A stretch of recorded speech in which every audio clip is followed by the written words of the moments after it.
Per exemple, a Mallorca hi ha una cosa que admiro molt de Mallorca i de les Balears en general, és que la comunitat encara està molt teixida.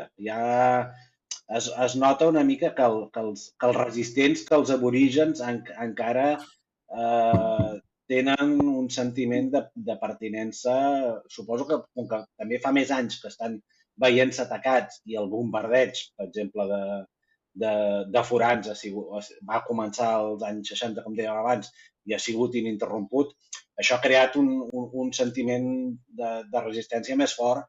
I jo, per exemple, a un visió, que és la costa de Tarragona, que és un lloc que ha viscut també atemptats de la mateixa índole, de turistificació, potser no amb aquesta contundència que ho ha viscut, per exemple, l'illa de Mallorca.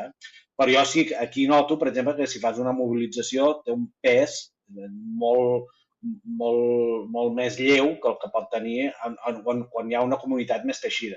Per això també suposo que és el que deies tu, depèn del lloc. El País Valencià, per exemple, s'assembla més a la costa de Tarragona que a Mallorca, en aquest sentit.